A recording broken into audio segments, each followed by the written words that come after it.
Soma's baking and cooking থেকে আমি সোমা বলছি। আজ আপনাদের সাথে শেয়ার করছি একটা ডালের রেসিপি।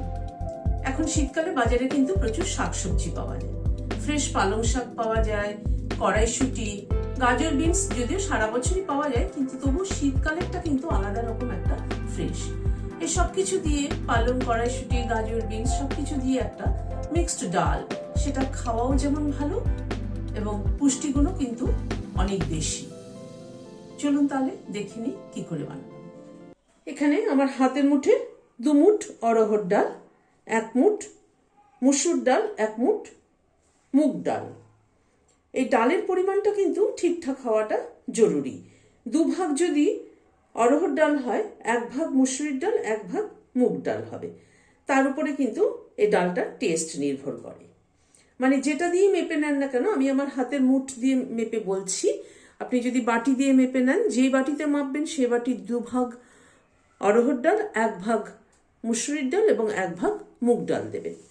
এটা ভালো করে ধুয়ে ঘন্টাখানেক মতো ভিজিয়ে রেখেছিলাম।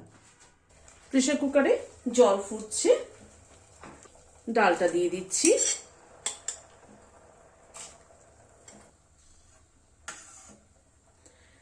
ডালটা একটু ফুটে ওঠা অবধি অপেক্ষা করব। ডালটা ফুটে উঠেছে, ডালের এই ফেনাটা তুলে নিচ্ছি।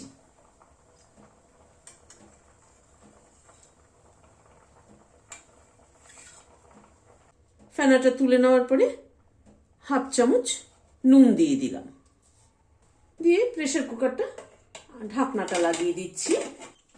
পুরো সিটি দেব না কিন্তু, একটা সিটি পড়ার পরে গ্যাসের ফ্লেমটাকে বন্ধ করে দিলাম। এবার স্টিমটা রিলিজ হওয়া অবধি অপেক্ষা করব। ডালটার মধ্যে কি কি সবজি ব্যবহার করছি একবার একটু দেখিয়ে দিচ্ছি। এখানে খানিকটা পালং পাতা নিয়েছি, 1 আটি পালঙে হাফটা এখানে ব্যবহার করছি। খানিকটা গাজর এরকম ডুমো ডুমো করে কেটে নিয়েছি, বিনসও এরকম ডুমো ডুমো করে কেটে নিয়েছি, আর খানিকটা কড়াইশুঁটি নিয়েছি। স্টিমটা রিলিজ হয়ে যাওয়ার পরে ঢাকনাটা খুলছি।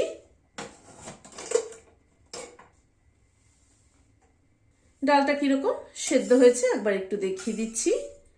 ডালটা কিন্তু একদম সুসেদ্ধ হয়েছে, অথচ কিন্তু গলে যায়নি, ফাটা ফাটা মতো সেদ্ধ হয়েছে। ডালটাকে একটা বাটিতে ট্রান্সফার করে নিচ্ছি। গ্যাসে একটা কড়াই বসিয়েছি, সরষের তেল দিচ্ছি। তেলের সাথে 1 চামচ ঘি অ্যাড করে দিচ্ছি।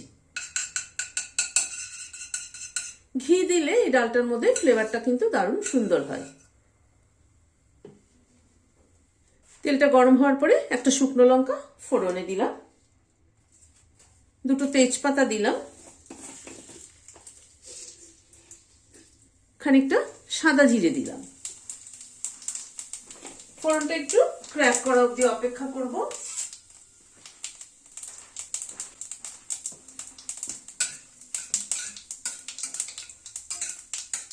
গ্যাসের ফ্লেমটাকে একদম কম করে দিয়েছি। 1/4 টিএসপি হিং দিলাম।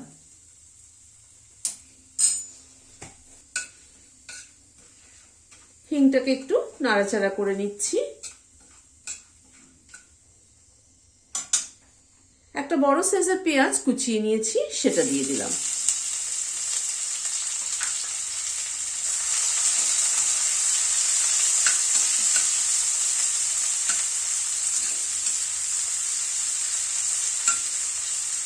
গ্যাসের ফ্লেমটাকে মিডিয়ামে রেখে পেঁয়াজটাকে খুব হালকা করে একটুখানি ভেজে নেব। পেঁয়াজটাকে জাস্ট একটুখানি নাড়াচাড়া করে নিলাম, এই মিনিট খানেক মতো। এখানে 5-6 কোয়া রসুন থেতো করে নিয়েছি। রসুনটাও একটু পেঁয়াজের সাথে একটু ভেজে নিচ্ছি।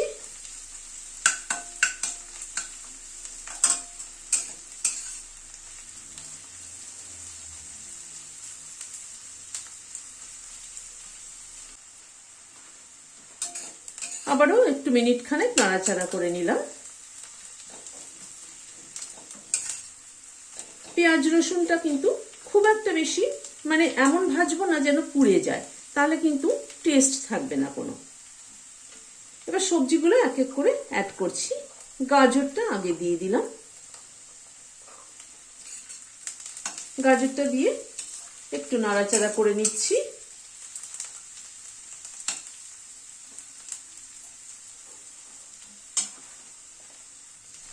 গাজরটা দিয়ে একটু নাড়াচাড়া করে নিয়ে তারপরে বিনসটা দিচ্ছি।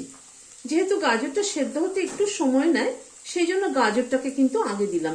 বিনসটা কিন্তু দেখবেন চট করে কিন্তু হয়ে যায়।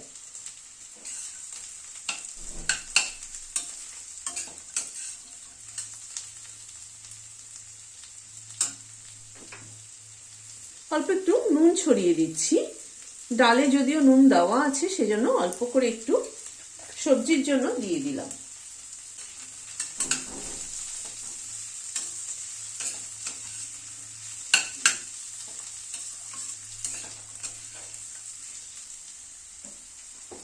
বিনসটা দিয়ে আবার একটু নাড়াচাড়া করে নিলাম। 1 চামচ আদা বাটা দিচ্ছি। অল্প একটু কাশ্মীরি রেড চিলি পাউডার দিলাম, 1/2 চামচেরও কম।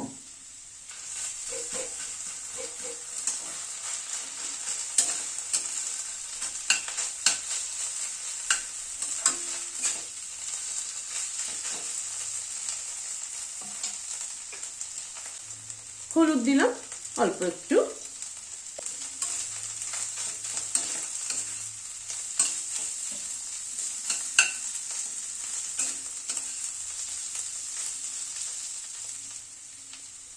এখানে একটা টমেটো কুচি করে কেটে নিয়েছি, সেটা দিয়ে দিলাম।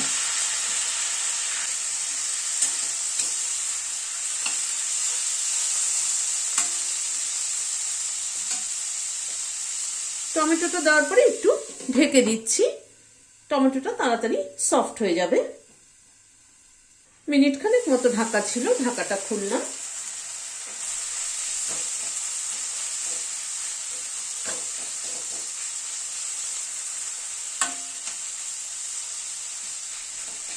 টমেটোটা একটু ভেঙে ভেঙে দিচ্ছি। কড়াইশুঁটিগুলো দিয়ে দিলাম।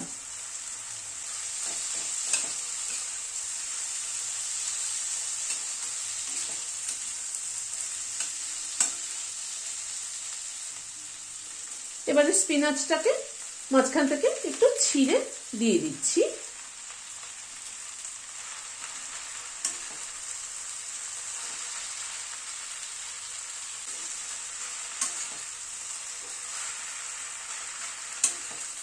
স্পিনাচটাকে কিন্তু মশলার সাথে কষিয়ে নিতে হবে একটু।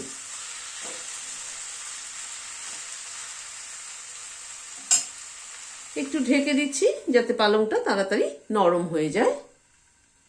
মিনিট খানেক মতো ঢাকা ছিল, ঢাকাটা খুলছি।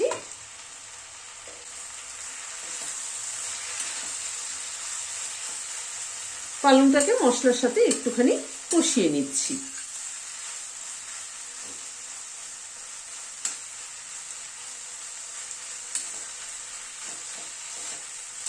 পালং, গাজর, কড়াইশুঁটি সমস্ত রকম শীতের সবজি দিয়ে কিন্তু এই ডালটা কিন্তু খেতে কিন্তু দারুণ সুস্বাদু এবং পুষ্টিগুণেও কিন্তু ভরপুর।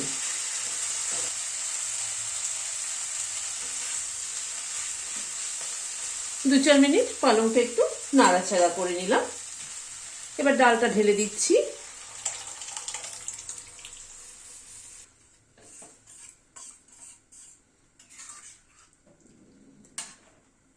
ডালটা ফুটে ওঠা অবধি অপেক্ষা করব। দুটো কাঁচা লঙ্কা মাথাটা ছিঁড়ে দিয়ে দিলাম। দিয়ে ডালটা ফুটে ওঠা অবধি অপেক্ষা করব। ডালটা প্রায় 3-4 মিনিট সময় ধরে ফুটলো। 1 চামচ চিনি দিয়ে দিলাম। নামানোর আগে একটা পাতিলেবুর অর্ধেকটা রস দিয়ে দিচ্ছি।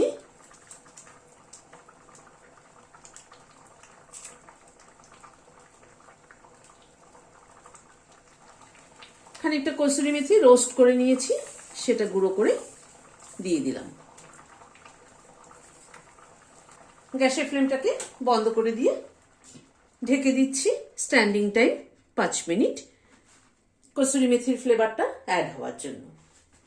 ভাত বা রুটি সবকিছুর সাথে কিন্তু এই ডালটা ভীষণ ভালো যায়। রেসিপিটি কেমন লাগলো আমাকে কমেন্ট বক্সে জানাবেন, কারণ ডাল তো আমাদের রোজকার বাড়িতে লাগে, সেই ডালটা একটুখানি রকমারি করে করলে কিন্তু মন্দ হয় না। ভালো লাগলে একটা লাইক এবং সাবস্ক্রাইব করার অনুরোধ রইল।